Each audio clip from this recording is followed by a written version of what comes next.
ಹಾಗಾಗಿ ಈ ರೀತಿ ಮಾತುಗಳನ್ನು ಆಡೋದ್ರ ಮುಖೇನ ನೋಡಿ, ಒಂದು ತಾವು ಮಾಧ್ಯಮ ಸ್ನೇಹಿತರು ಅರ್ಥ ಮಾಡ್ಕೋಬೇಕು. ಲೋಕಸಭಾ ಚುನಾವಣೆ ಹತ್ತಿರ ಬರ್ತಾ ಇದೆ. ಲೋಕಸಭಾ ಚುನಾವಣೆ ಹತ್ತಿರ ಬರ್ತಾ ಇದ್ದಾಗ ಕಾಂಗ್ರೆಸ್ಸಿಗೆ ಇವತ್ತು ಕರ್ನಾಟಕ ರಾಜ್ಯದಲ್ಲಿ ಅಸ್ತಿತ್ವನೇ ಇಲ್ಲ ಅಥವಾ ಒಂದು ಕ್ಷೇತ್ರಗಳನ್ನು ಕೂಡ ಗೆಲ್ಲೋದಕ್ಕೆ ಸಾಧ್ಯ ಇಲ್ಲ ಅಂತಕ್ಕಂಥ ವಾತಾವರಣ ನಿರ್ಮಾಣ ಆದಾಗ ಈ ರೀತಿ ಒಂದು ಸುಳ್ಳನ್ನು 100 ಬಾರಿ ಹೇಳಿ ಜನರ ಕಣ್ಣಿಗೆ ಮಣ್ಣಿರ್ತಕ್ಕಂಥ ಪ್ರಯತ್ನದಲ್ಲಿ ಅವರು ನಿರತರಾಗಿದ್ದಾರೆ. ಹಿಂದಿನ ವಿಧಾನಸಭಾ ಚುನಾವಣೆ ಸಂದರ್ಭದಲ್ಲಿ ಭಾರತೀಯ ಜನತಾ ಪಾರ್ಟಿ ನಮ್ಮ ಸರ್ಕಾರ ಇದ್ದರೂ ಸಹ ಕಾಂಗ್ರೆಸ್ ಪಕ್ಷದ ಈ ಸುಳ್ಳು ಅಪಪ್ರಚಾರಕ್ಕೆ ನಾವು ಸೋತಿದ್ದೇವೆ ಕಳೆದ ವಿಧಾನಸಭಾ ಚುನಾವಣೆಯಲ್ಲಿ.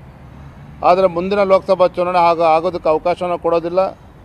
ಕೇಂದ್ರದ ಭಾರತೀಯ ಜನತಾ ಪಾರ್ಟಿ ಸರ್ಕಾರ ನರೇಂದ್ರ ಮೋದಿಜಿಯವರು ಕೊಟ್ಟಿರ್ತಕ್ಕಂಥ ಯೋಜನೆಗಳು ಇವೆಲ್ಲವನ್ನೂ ಕೂಡ ಮನೆ ಮನೆಗೆ ತೆಗೆದುಕೊಂಡು ಹೋಗ್ತೇವೆ. ಇವತ್ತು ಹತಾಶರಾಗಿ ಲೋಕಸಭಾ ಚುನಾವಣೆಯನ್ನು ಮುಂದಿನ ಲೋಕಸಭಾ ಚುನಾವಣೆಯಲ್ಲಿ ಸೋಲನ್ನು ಮನಗಂಡಿರ್ತಕ್ಕಂಥ ರಾಜ್ಯದ ಕಾಂಗ್ರೆಸ್ ಪಕ್ಷದ ಮುಖಂಡರುಗಳು ಮತ್ತು ಮುಖ್ಯಮಂತ್ರಿಗಳು ಈ ರೀತಿ ಹತಾಶರಾಗಿ ಇವತ್ತು ದೆಹಲಿಗೆ ಓಡಿ ಬಂದು ಪ್ರತಿಭಟನೆ ಮಾಡ್ತಕ್ಕಂಥ ಒಂದು ಪರಿಸ್ಥಿತಿ ನಿರ್ಮಾಣ ಆಗಿದೆ ಅಂತಕ್ಕಂಥದ್ದು ಸತ್ಯ.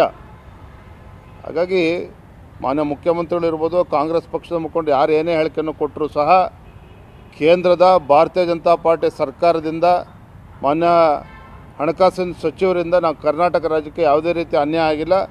ಬರುವಂಥ ದಿನಗಳಲ್ಲಿ ರಾಜ್ಯದ ಜನತೆ ಮುಂದೆ ಎಲ್ಲವೂ ಕೂಡ ನಾವು ಉತ್ತರವನ್ನು ನೀಡ್ತೇವೆ.